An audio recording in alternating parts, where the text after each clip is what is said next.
The sound of silence. Natalie Brooks opened her eyes to sterile whiteness. The fluorescent lights above her hospital bed hummed with an indifferent drone, competing with the steady beep of machines monitoring her broken body. Her ribs ached with every shallow breath. Her left arm lay heavy in a cast, throbbing with a dull, persistent pain that medication could only dull, never erase. She turned her head slowly, wincing as the movement sent a sharp spike through her neck. The chair beside her bed sat empty. No balloons bobbed cheerfully in the corner. No flowers wilted on the windowsill. Her phone lay face down on the rolling tray, its screen dark and silent as a grave. 3 days had passed since the accident.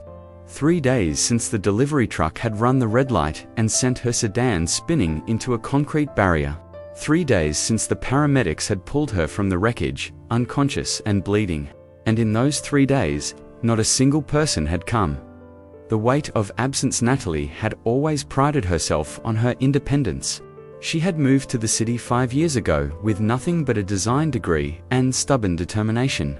She had built a modest freelance career, rented a small apartment in a decent neighborhood, and kept her circle deliberately small. Quality over quantity, she had always told herself.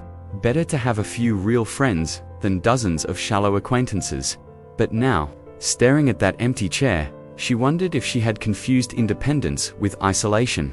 Her parents had retired to Florida 3 years ago, settling into their new life with an enthusiasm that left little room for their adult daughter. They sent birthday cards and occasional texts, but the distance between them had grown wider than miles. Her younger brother was deployed overseas, unreachable except through sporadic emails. Her best friend Claire had been her anchor, the one person who truly knew her.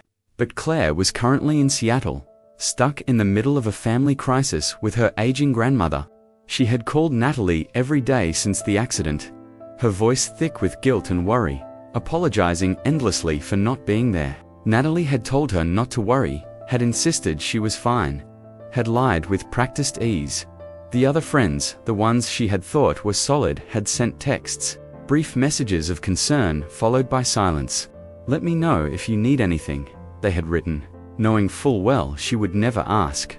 People said things like that to feel better about themselves. Natalie had learned. They rarely meant it.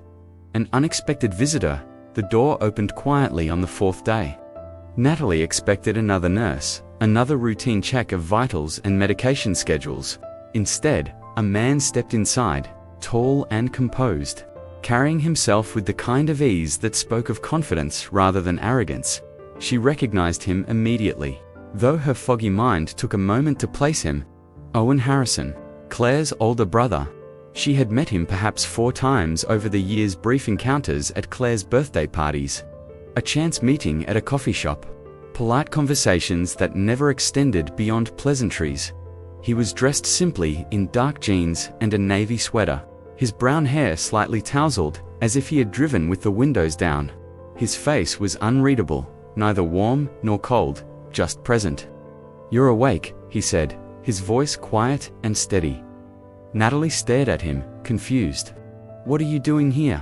"Claire called me," Owen replied, pulling the plastic chair closer to her bed. "She asked me to check on you." "You didn't have to come," Natalie said automatically, the words reflexive. She had spent years perfecting the art of not needing anyone. "I know," Owen said, sitting down. He placed a paper cup of water on her tray, the condensation on the sides indicating it was fresh. "But I wanted to." The beginning of something unnamed. Natalie looked at him more closely. Owen had always been a peripheral figure in her life, someone she knew existed but never truly saw. He was Claire's mysterious older brother, the one who worked in tech and traveled frequently for business. Claire had mentioned once that he had started his own company, something about software and AI, but the details had blurred in Natalie's memory. "How long have you been here?" Natalie asked, her throat dry despite the water within reach. "About an hour," Owen admitted. "I wanted to make sure you were actually resting." The thoughtfulness of that gesture unsettled her more than grand displays ever could. An hour. He had sat quietly in this sterile room for an hour, waiting for her to wake, asking nothing in return. "You really didn't have to," Natalie repeated. But her voice carried less conviction this time. Owen met her eyes. There was something steady in his gaze, something that didn't demand or expect. "I know what it's like to be alone when you need someone," he said simply. "Claire couldn't be here, so I came instead." Natalie felt something crack inside her chest, a hairline fracture in the armor she had spent years constructing. She looked away quickly, blinking against the sudden sting in her eyes. "Thank you," she whispered. Owen nodded once. "You should drink some water," he said, gesturing to the cup. The nurse said, "You've been dehydrated." Natalie reached for it with her good hand, her fingers trembling slightly. Owen noticed but didn't comment, didn't offer to help unless she asked. That restraint, that respect for her autonomy, even in weakness, meant more than he could possibly know as she sipped the lukewarm water. Natalie realized something that both comforted and terrified her. Owen Harrison, a man she barely knew, had just become the only person sitting beside her bed, and he showed no signs of leaving. The ritual of return morning light filtered through the hospital blinds when Natalie woke the next day. For a disorienting moment, she forgot where she was. Then the pain reminded her a dull ache radiating from her ribs, the heavy weight of the cast on her arm, the stiffness in her neck. She turned her head and froze. Owen sat in the same chair, a paper coffee cup in one hand and his phone in the other. He looked up when she stirred, his expression softening slightly. "You came back," Natalie said, her voice rough with sleep. "I did," Owen replied, setting his phone aside. He reached for a fresh cup of water on the tray and placed it within her reach. "How are you feeling?" "Like I was hit by a truck," Natalie said, then laughed weakly at her own dark humor. "Because I was..." Owen's lips curved into a faint smile. "The doctor will be in soon. They want to discuss your physical therapy schedule." Natalie noticed he said they, not he or she. That meant Owen had already spoken with her medical team, had already gathered information she hadn't yet received. The realization should have annoyed her. She wasn't accustomed to anyone managing her life, but instead, she felt an unexpected wave of relief. "You don't have to stay for that," Natalie said, though the words came out more like a question than a statement. "I know," Owen said, echoing his response from the day before. "But I'd like to, if that's all right with you." Small acts, deep meaning. The doctor arrived 20 minutes later. A brisk woman in her 50s, with kind eyes and nonsense efficiency. She explained that Natalie's injuries, while serious, were healing well. The broken ribs would take 6 to 8 weeks.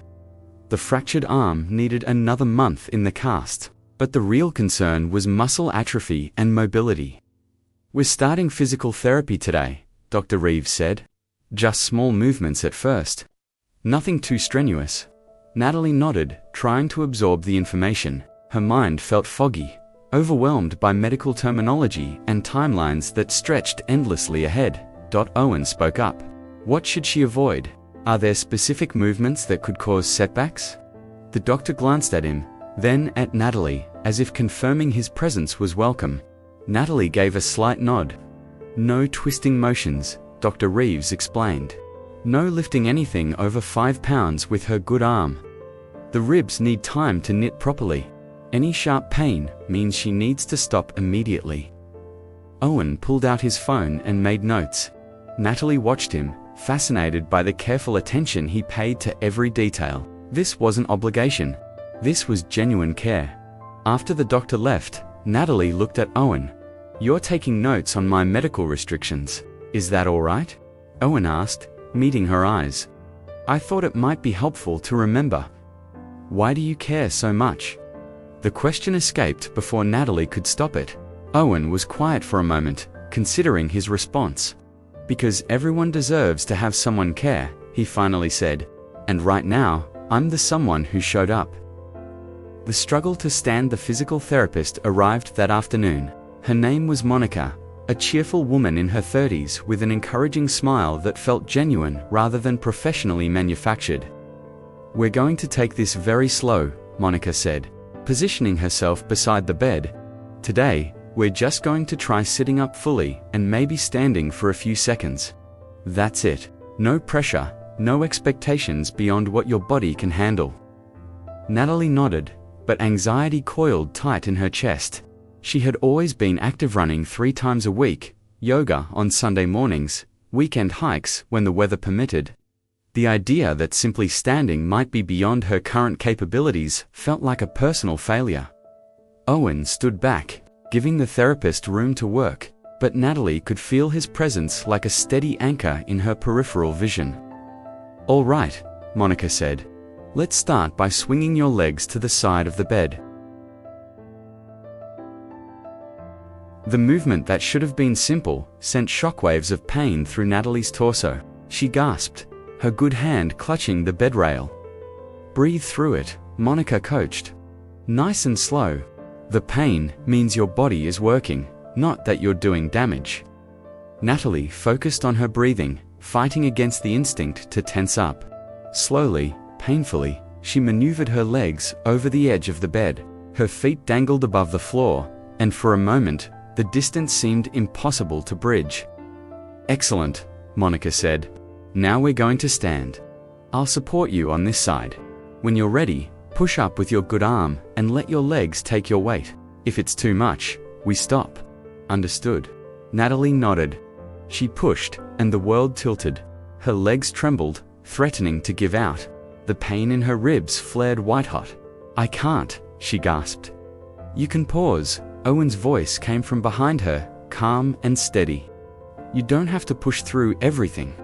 Something about his words, the permission to stop, the absence of disappointment, gave her a strange courage. Natalie pushed again, and this time her legs held. She stood shakily for perhaps 3 seconds before Monica guided her back down to the bed. "That was perfect," Monica said, beaming. "That's exactly what we needed today." Natalie felt tears prick her eyes. 3 seconds. That was all she could manage, and it had taken everything she had. After Monica left, Owen returned to his chair. He didn't comment on her tears, didn't offer empty reassurances. He simply sat, present and patient. 3 seconds, Natalie said bitterly. "I used to run 5 miles, and you will again," Owen said. "But not today." Today, 3 seconds was enough. The revelation days blurred together in a gentle rhythm. Owen came every morning and stayed until evening. He brought books she might like, adjusted the blinds when the sun became too bright, and learned her preferences without asking water at room temperature. The television on low volume in the background, silence when she needed to rest. On the 6th day, something shifted. A hospital administrator entered the room, clipboard in hand, discussing billing and insurance. She glanced at Owen, who was reading quietly in his chair. "Mr. Harrison," she said, "I wanted to thank you again for handling the private room upgrade. Mrs. Brooks is much more comfortable here." Natalie's head snapped toward Owen. "Private room upgrade?" The administrator looked confused, glancing between them. "Yes, Mr. Harrison arranged for the transfer 3 days ago. The insurance wouldn't cover it, but she stopped, reading the room. "I'll come back later to finish the paperwork." She left quickly, and silence descended like a heavy curtain. "You paid for this room?" Natalie asked, her voice carefully controlled. "Yes," Owen said, setting his book aside. "How much? It doesn't matter. It matters to me." Natalie's hands clenched in her lap. "Why didn't you tell me?" Owen leaned forward, his expression serious. "Because I knew you would refuse. And because you were in a shared room with someone who had the television on at full volume 24 hours a day. You weren't sleeping. You weren't healing properly. That wasn't your decision to make," Natalie said, but her anger felt hollow. She was exhausted from fighting, from pretending she didn't need help, from carrying the weight of independence like a badge of honor. "You're right," Owen acknowledged. "I should have asked, but I'm not sorry I did it." Natalie stared at him. This man who kept showing up, who kept caring without asking for anything in return. "Who are you, really?" Owen exhaled slowly. "I'm someone who knows what it's like to be alone. Someone who has more resources than he needs, and fewer connections than he wants. Someone who saw a person who needed help, and decided to show up." Claire said, "You run a tech company," Natalie said, the pieces slowly clicking together. She never mentioned how successful it is. Harrison Technologies, Owen confirmed. We develop a AI-driven healthcare software. The company went public 2 years ago. The hospital administrator's deferential tone suddenly made sense. The ease with which Owen moved through the medical system, the way staff treated him with respect bordering on deference. He wasn't just comfortable with money, he had significant amounts of it.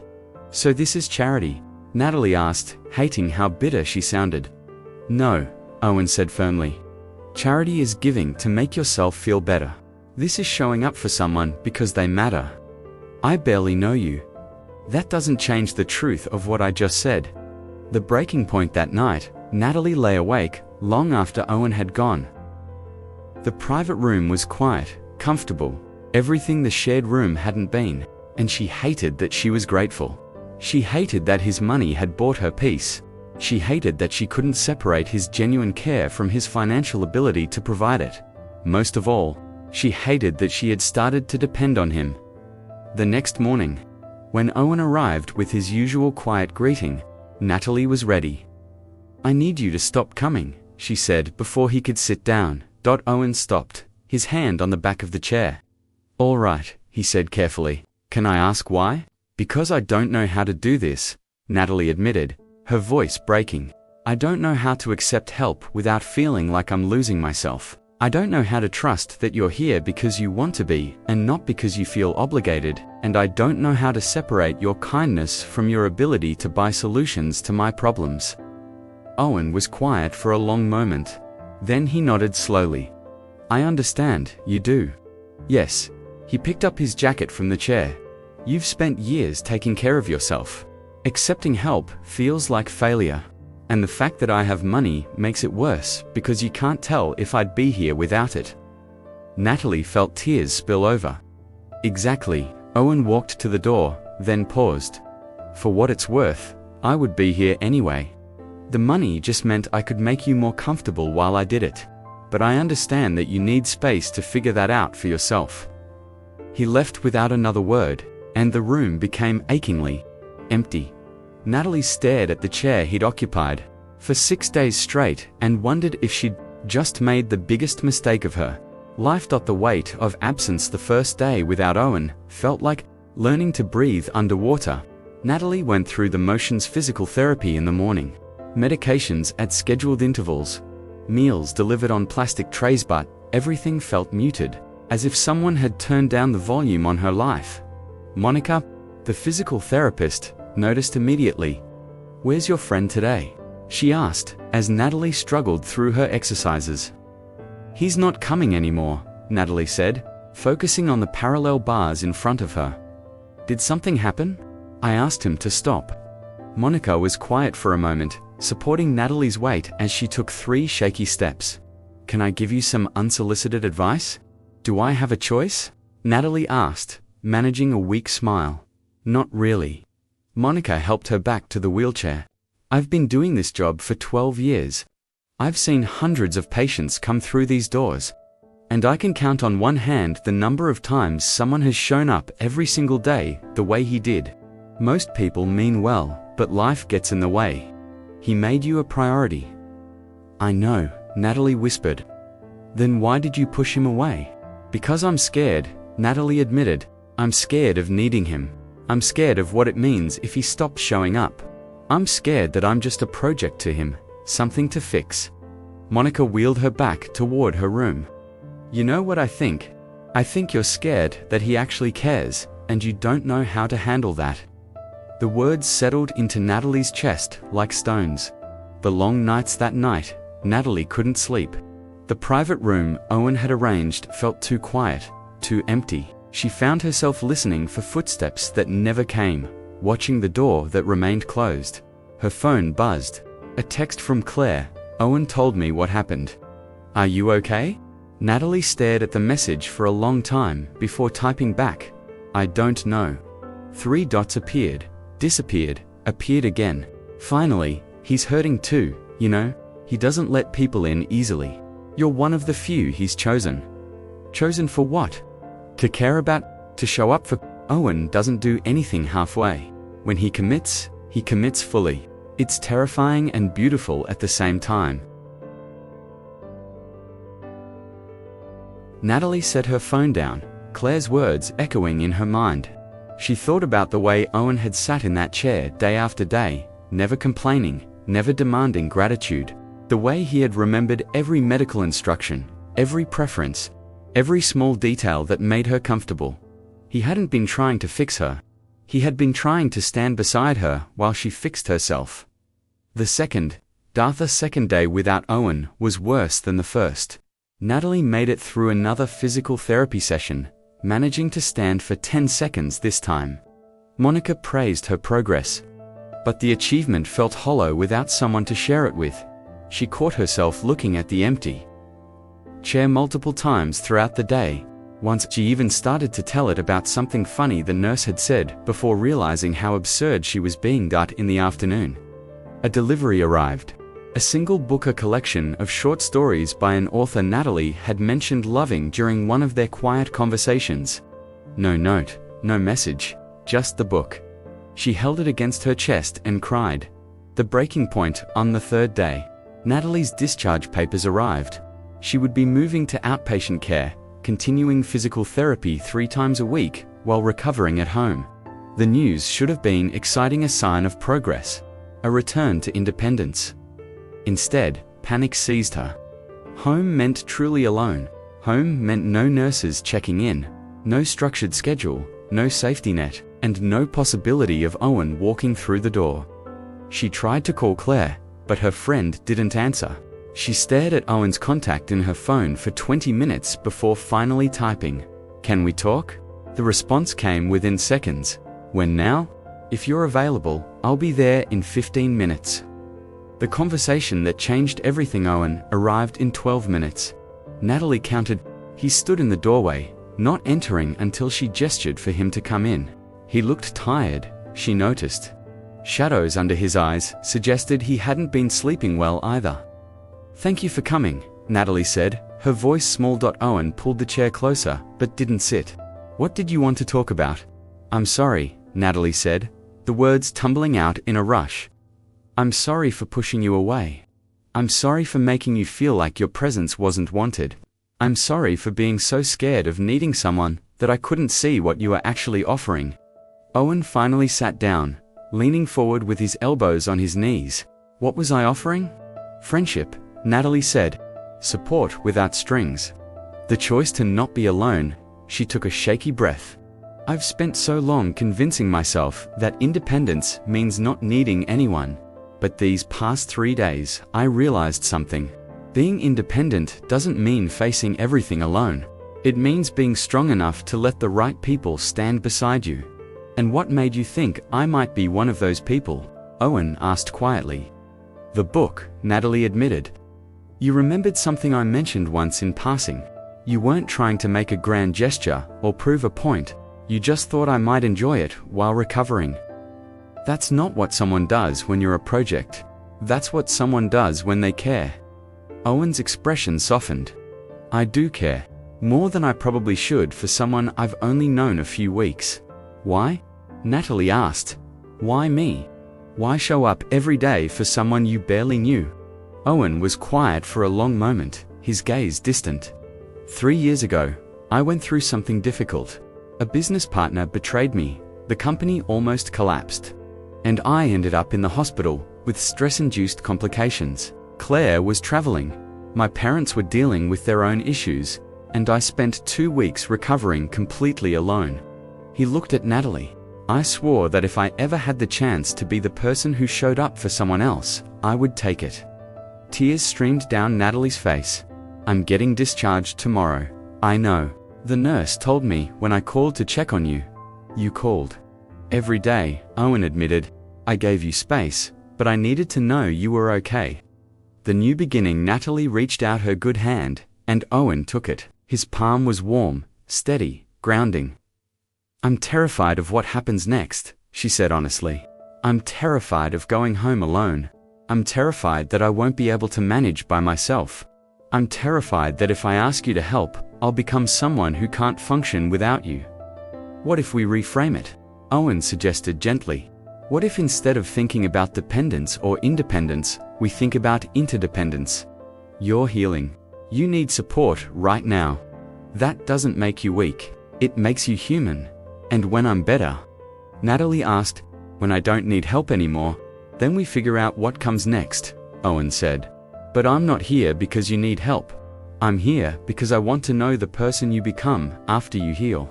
I want to see you run again. I want to hear about your design projects. I want to be part of your life, not just your recovery.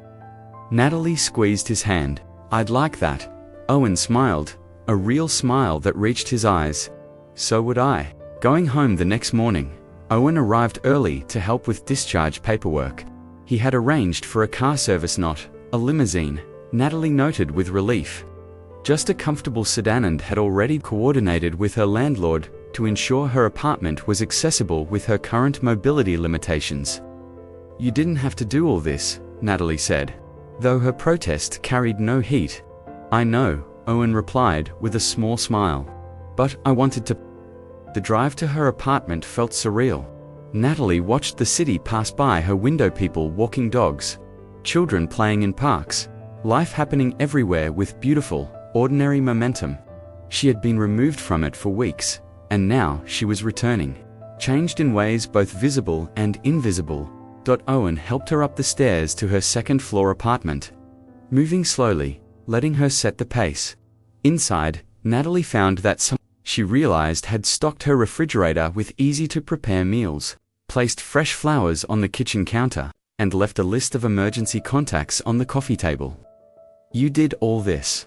She asked, looking around her transformed space. I had some help, Owen admitted. Claire gave me your spare key and her blessing. She also threatened to hurt me if I overstepped, so I tried to keep it simple. Natalie laughed, the sound rusty but genuine. It's perfect. The rhythm of recovery, the weeks that followed, established a new pattern.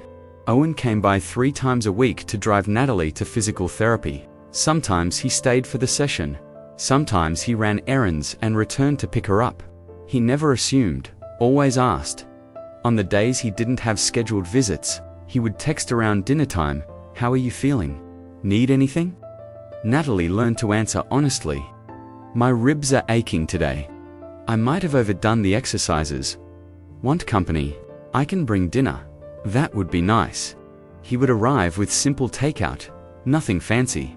Nothing that felt like Charitand. They would eat together on her couch, talking about everything and nothing. Owen told her about his work, the challenges of managing a growing company while trying to maintain some semblance of work-life balance. Natalie shared her design projects, the clients she was slowly taking on again as her energy returned. They fell into an easy companionship that felt both comfortable and charged with possibility. The moment of truths, 6 weeks after her discharge, Natalie stood in her apartment and bent down to tie her shoes without pain. The simple act brought tears to her eyes. She had been working toward this moment through countless painful therapy sessions, through frustrating setbacks and small victories. She texted Owen immediately. "I just tied my shoes." His response, "That's incredible. Celebration dinner tonight?" "Yes, but I'm buying. We'll negotiate." That evening, they sat in a small Italian restaurant Owen had suggested.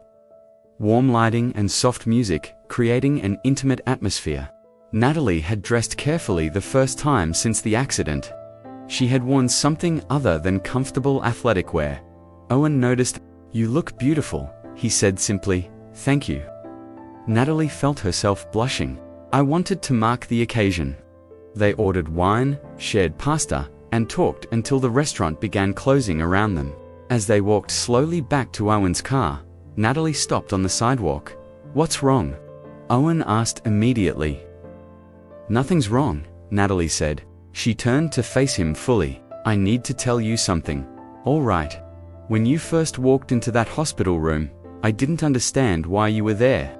I spent days trying to figure out your angle, waiting for you to ask for something in return. But you never did. You just kept showing up." Owen waited, his expression open and patient. "These past weeks, getting to know you outside of crisis, outside of necessity, I've realized something." Natalie took a breath. "I don't want you in my life because I need help. I want you in my life because you make it better." Because you make me want to be brave enough to trust someone. Because when I think about the future, I want you in it. Owen's eyes brightened. I want to be in it. Even though I'm stubborn and scared and terrible at asking for help. Especially because of those things, Owen said, stepping closer. You're also brave and creative and stronger than you know. And I'd like to be around to remind you of that when you forget. The beginning of something real. Natalie reached up and kissed him, gentle and tentative. Owen responded carefully, one hand coming up to cup her face, mindful of her still healing ribs.